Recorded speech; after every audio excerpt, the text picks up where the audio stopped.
child's father. So would you ask her if she thought about getting married to the first guy? Was there perhaps that could a be. potential wedding planning that happened that was left in the middle? She did want to And marry did she him. plan hers? Did she want to plan that one? Yes. She did. Okay. But So see, you're the onto thing- something, but you've got to tweak it.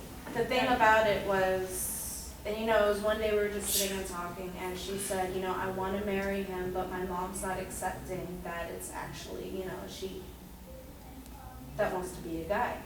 And I said, well, if you're happy, you're absolutely happy, you guys know what you're expecting from each other.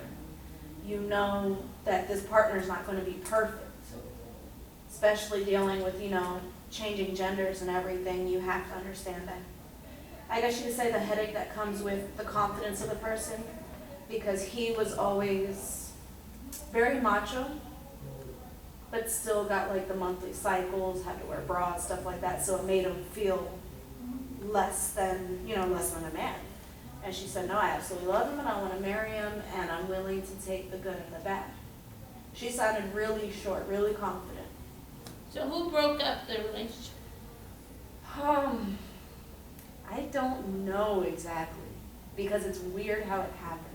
He decided he's going to go out and get drunk, like always. Got a job, and soon as the job came, the independence came, he would always go to a different city. Like where they were, Hinesville, and then there's Savannah. It's right by the military base, so you can either hang out on the military base or you can go to Savannah and drink. He would always go to Savannah to hang out with his sister, smoke, drink, whatever, and leave her at home, or make her take him every time with the kids. So he just decided one day he's not going to come home. So then he really wasn't ready. No, I feel like he was just using her to have a home and have somewhere to stay. But you see the cycle of her? She was taking care of He him. wasn't ready for that marriage. She is not ready for this marriage. But you don't tell But her no, that. right. You show- This is me mentally. Right, you No. just I'm say, saying This you is sh- and mental that's right, note. that's your notes. Yes, it's Exactly. Are your notes? And you show her that. Right. You show the client that. So explain to us how to show the client. Well, I the tried way. to tell her about the pattern as a friend, because we lived next door to each other. We did live together. We did have like double dates and shit. We went through horror stories together of people. And I said, you remember that time that we went on that double date and you were with Tyrone or whatever? She's like, yeah. I said, you remember how happy you were, but then suddenly he just left? Yeah, I said, that kind of reminds me of this.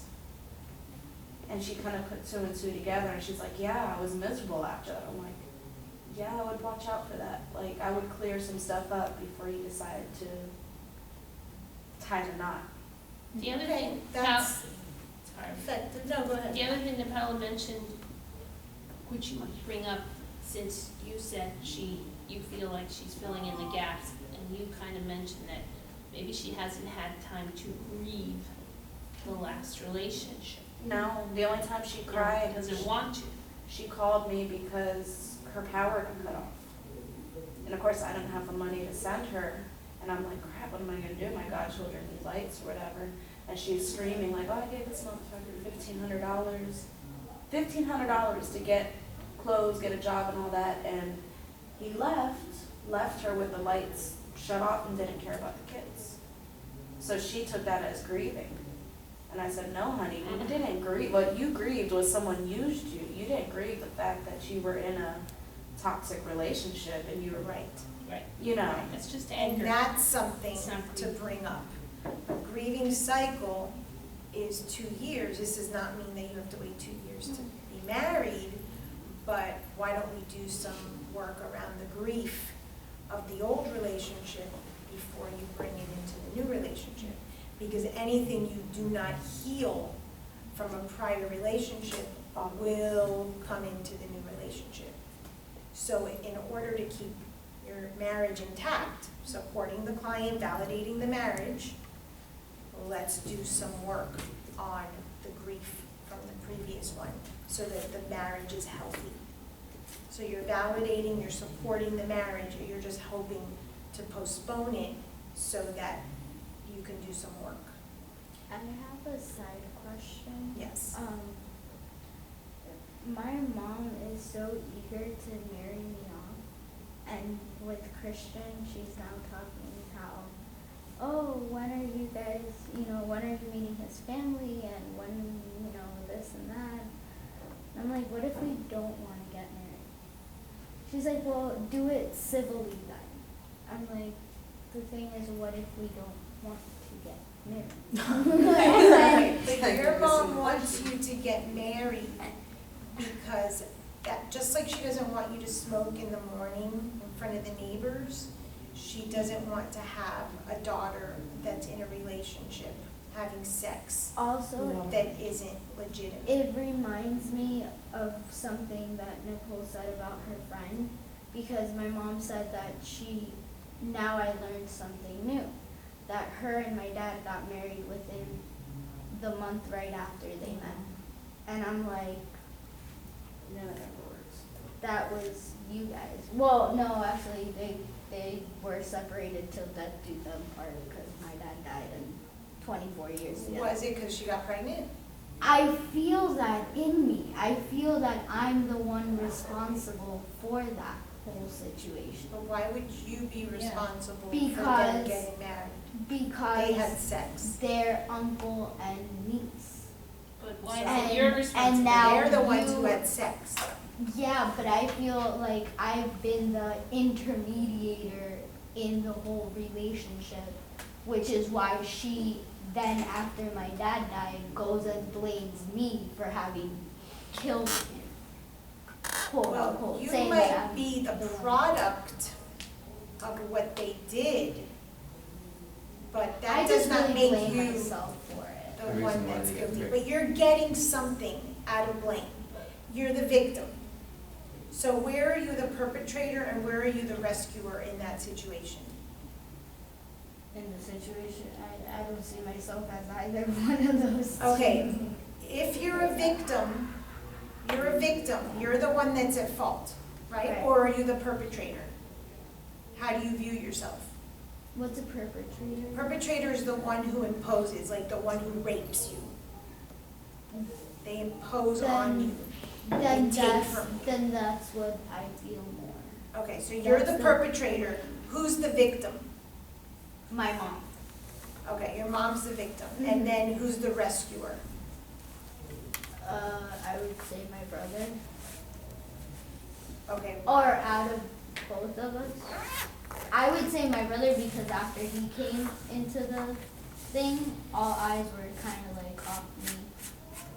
okay, so what do you get when someone is victim or perpetrator? And you have to understand that those two are always related. If you're the victim, you're the perpetrator of something. If I victimize James, that means that I am perpetrating something onto him. Okay? Those two are very, very interrelated. Nobody is a victim without being a perpetrator. What's that saying? If it rains here, a butterfly in China flaps its wings or something? Oh, if a butterfly flaps its wings here, there's a tornado somewhere else. Okay, Yeah. it's the same thing. It's that same cause and effect. If there's a victim, there's a perpetrator. Never, ever, ever is it just one thing. So when you put yourself in victim role, or your client puts themselves in victim role, because that's usually the way it's gonna be. The client is gonna bring you themselves as the victim. You have to discover who the perpetrator is, because they are also the perpetrator. And bringing awareness to a client that they perpetrate is very difficult sometimes, because people don't want to see that they are involved in the cycle, in the dysfunction. So what do you get out of by saying that you're the perpetrator and your mom's the victim? There's something you get out of it. Have you ever seen someone like on death row or that has like killed people, like they have like this smug, sort of arrogant look? That's a perpetrator. You Yes. get something out of putting your mom as the victim. To me, it's simple to see. I don't, so please clarify. It's a power thing. Yeah. If you take on the role of perpetrator, that you make her victim, it's just like when the two of you were talking. Who's in the chair? Her mom or her, if she's standing? She's in the chair, her mom's standing over. No, her mom's in the chair. Victim, Oh. perpetrator. I am in the power position. So the only way that your psyche knows how to give you power right now is by taking on that blame. It's like a mind fuck. But I started with that whole thing right when I was living by myself. Like when I went through the whole schizophrenia thing, that was my big thing. That's when I realized the light bulb went off. I'm like, you know what? I am to blame for all this shit. Right, because you get something out of it. What do you get? And you can ask your client question right straight out like that. What do you get out of blaming yourself? What Her orgasm being right. are you getting? Her being right. Okay, so you enjoy your mother being right. I guess I do. But what does I- it do for you It when fucks she's me right? up. It How? fucks me You're up buying because right into the story. You're buying right into the adult child. It screws with me. I'll But tell yet that you much. still I choose right. To I blame still yourself. You're getting one hell of an orgasm Yeah. every time you blame yourself. Yep. Oh, it's like when you smack yourself on the hand. If you do something on purpose, you know it's gonna fuck with you, but you get that pleasure out of punishing yourself. Absolutely. Yeah. Right. So what is the need to punish yourself for something you didn't do, but telling yourself you did it? It makes me feel like shit. And why do you enjoy feeling like shit? Because I deserve it. Why do you think you deserve feeling like shit?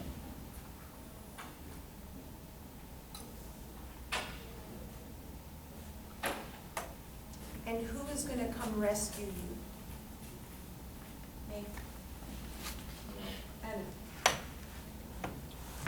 Who's Who's the the only, rescuer? who's the only person who can rescue? No. Myself. You don't believe it. Yeah. Maybe you believe it's Jesus. No. I mean, I believe in him, don't get me wrong, but I feel the only person that can overcome it is me. Yeah. So as long as you're the perpetrator, you still have a chance at rescuing yourself. But why are you crying? Why are you afraid to admit that you can rescue yourself? Because I'm scared. Why? It scares me because now it's not about me. Now it's about my son. No, No, it's not about your son. your son is a whole other I don't- triangle. It's always just about you, but what is it that you're afraid of, that you don't feel you can rescue yourself? Becoming independent again. And like not having a fallback, like setting myself back. So as Into- long as into you're a pattern. perpetrator, as long as you perpetrate against yourself, because Right. ultimately that's what you're doing, you're saying it's your mom, but it's against yourself, then you have the permission or the ability at some point, when we don't know, to rescue yourself. Is that what I'm hearing? Yeah. Okay. So what keeps you from rescuing yourself?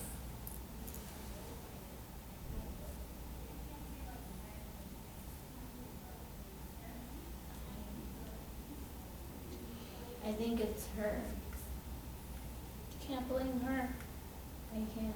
It's all You you. think that keeping her in victim keeps you from rescuing yourself?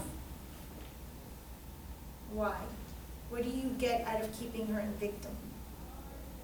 I definitely think you get a power play. Definitely think that if you keep her in victim, that power-wise, perpetrator, the rapist, has power over the person who's raped, right? We can all agree. So it keeps you in a power position if you take the blame.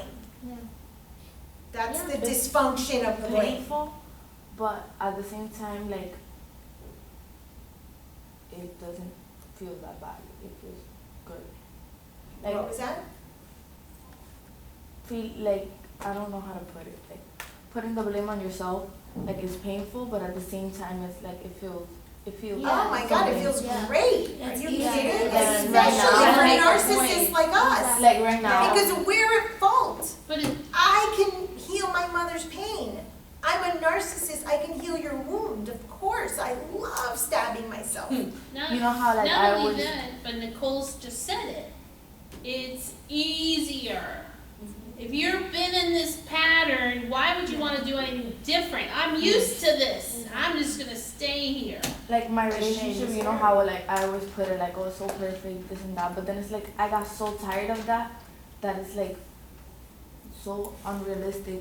And then my ex came back, and that, I don't know, like I started seeing him, and every time that I see him, it's like he blames me and he makes me feel bad, like that everything that he went through was because of me, and I feel like it's true, and it makes me feel horrible because of all the things that he tells me, but I could actually put a stop to that, and I decide to like come back, and it always comes back to like for him like to tell me the same things over and over, and I keep listening to it, I keep crying, I keep blaming myself. And listen to the language. He makes me. But That's for some blame. reason I choose that over what I have with this other guy. Because what I said before, when someone hurts us, we can expect what we can expect. And it's more predictable. We like predictability. That is why all of you are in self-destructive cycles. You're all in a cycle with yourself where you perpetrate onto yourself because you know exactly what's going to happen. James, what happens when you get into your hermit? Shut everybody out. You shut everyone else, and what do you do? Depends. Okay, but you have a pattern. Absolutely. Okay, Nicole, what's the pattern when you get into your cleaning and your mom mode and your, I don't know, as of lately, I've just been my wireless earbuds, music, trying to do something different, surprisingly. okay, Singing my way through it, or. but it's taking effort to Yes, get out of your old exactly. pattern. Yes, It It's takes like effort. much easier to do the same thing you've done before. It's which is much trying to easier. myself. Yeah. It's much easier. And James, when you're getting out of the cycle, out of the honeymoon cycle with your self-destruction, what do you do? Start working out. Right. Start eating right. And say, this time it's gonna be different. Yeah. This time I'm going to fill in the blank. You become the rescuer. And you lay out your plan. Yeah. But Nicole is doing something different. And it's Trying. very, very hard. Yes. She's trying, of course. Yeah. She's trying. Small erection. Trying It's to hard. keep the workouts up, even when I'm depressed or tired. I'm like, no, fuck it. You want results, you're going to work out. Music has always been my thing.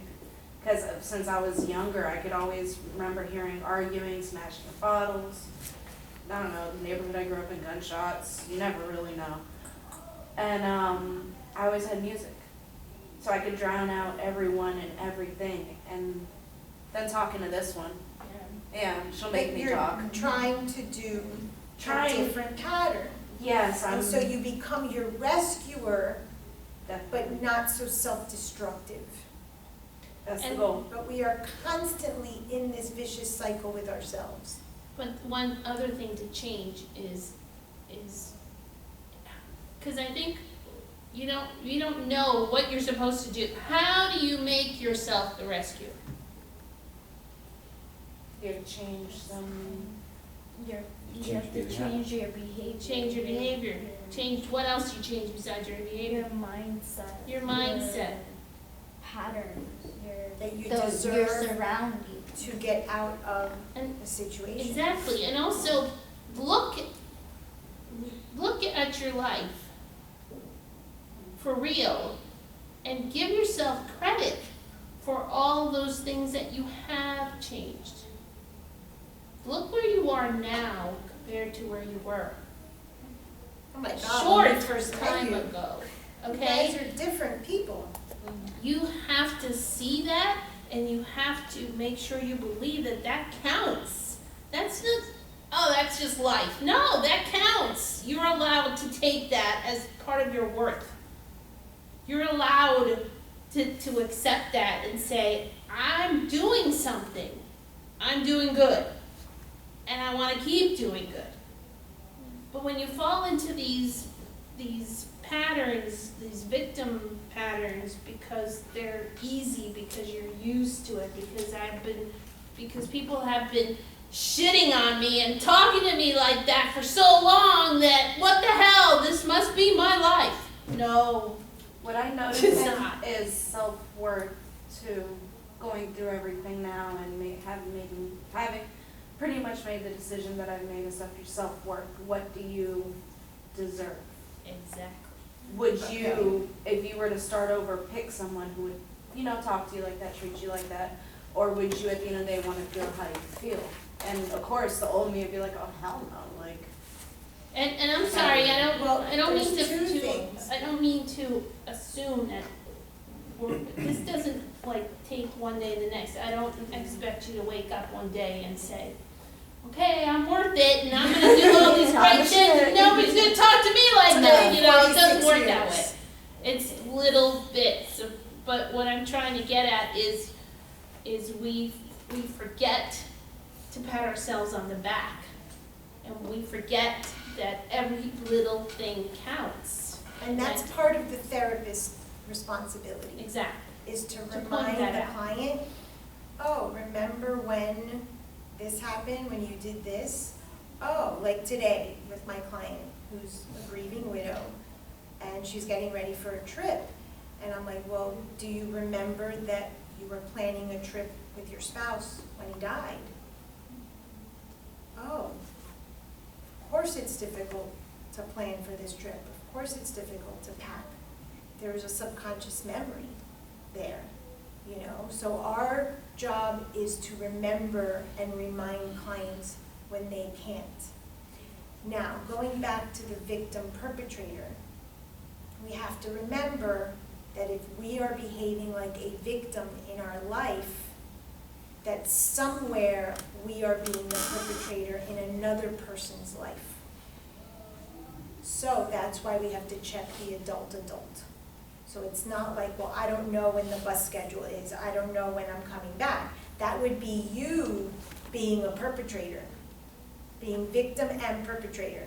Yeah. The way to clean that slate is by saying, Sunday at 2 o'clock, then you're not perpetrating anyone. That person may feel like you are, but that's an adult conversation. And then you don't have to take blame.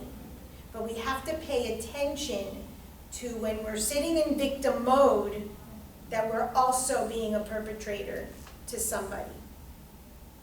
Okay? So that's where the adult conversation comes in. I know it sucks, but it's the truth. Because if not, we're just being a petty child or teenager. And We you don't have wanna to do that. have adult patterns, and that means adult language. That means adult behavior. So when your mother says, oh, when are you gonna get married? That's a decision that we have to make. That's it. That's the end of the story, Right. And so Because- you stop people in their tracks, because if you keep on going, then, well, we haven't talked about this and that. That's a decision we need to make. Yeah. We're the adults, and we'll make that decision. When we're ready. When And we're if we're ready. ready. And if we're ready. And you don't have to keep engaging. Right. That's another way Right, that's to a stop, conversation. I to stop people completely from recreating patterns. I'm like, when it happens, it'll happen, and right now I have to go tend to my child. Have a good day. Right, and we also, and you know, sometimes we tend to use too many words that aren't needed. Yeah. We don't have to explain ourselves, and I'm one of those people, that, you know, so I have to stop myself, because sometimes like I'm giving all these drawn out wait a minute, I don't have to explain anything. So months ago, we had this meeting downstairs one night. I don't remember what it was for, and it was ridiculous. They were basically making us babysit this room, and there were no chairs. It was some stupid initiative. I don't know what it was. And I look over to my colleague, and I'm like, I'm gonna be an adult right now. And I got up and I went home. She had just started working I had here. They didn't just even know her very well. Started working here, and I said I'm it outta just here. like that. I'm like, I'm gonna be I an adult would've about done this. this. There's no chair for me to sit. There was nobody coming to this event. It was absolutely ridiculous. No words needed. Everybody knew what adult. I was gonna take a consequence if there was one the next day, which there wasn't. But that, when I have you write down your definition of adult, has to do with that. And someone said it, your consequences. Making a decision So, and sticking You're to it. aware that there are consequences to your behavior so that you can't go into victim. That's the other thing. If you're in an adult-adult transaction, then you don't get to really go into victim because you're taking responsibility for what is to come. That could be for your health, that could be for your relationships, that could be for your finances. So that's how we want to learn to communicate with clients. Now, there are times where we're the adult and the client is the child, because we need to recreate and reenact and heal relationships with the parents. But for the most part, what we're trying to do is have these adult-adult transactions so we can get out of this victim-perpetrator. But I want you to understand that if you are taking on a victim role, you have perpetrated someone. Or if you're taking on a perpetrator role, you're victimizing yourself in some way. These two are very, very intertwined. And the other thing about being an adult is taking responsibility. Now, when we're dealing with couples, you have adult-adult. This is the couple. This is the therapist. You put the couple as a team. You seat them next to one another. The therapist is who they're against, always. Why? Because Points a out what's marriage wrong. is a team. It's teamwork. The marriage, according to my I, and the we, is its own entity. It's the team, that's exactly right. And this is what needs to be strengthened. So the therapist can take the role of victim, of perpetrator, whatever, as long as these two people stay united. That's the whole key when we're dealing with couples. They have to be the team. I remember at one point when I was seeing a therapist for my marriage, and this wasn't happening. She was on my side. And I said to her, I said, you're on my side. I have to stop seeing you. I said, I need you to fight for my marriage, not for me. I think that's an extremely insightful thing to see and say, and we had that ability, and she's like, don't worry about it. And we were able to get past that. But that can happen when you have a client that you ally with, or you really like, or what happens if the partner cheated and your partner cheated. Who are you going to side with? One who was cheated on? The one who was cheated on. You're not going to side for the relationship. You're not going to fight for the relationship. You're going to fight for that one person in the couple.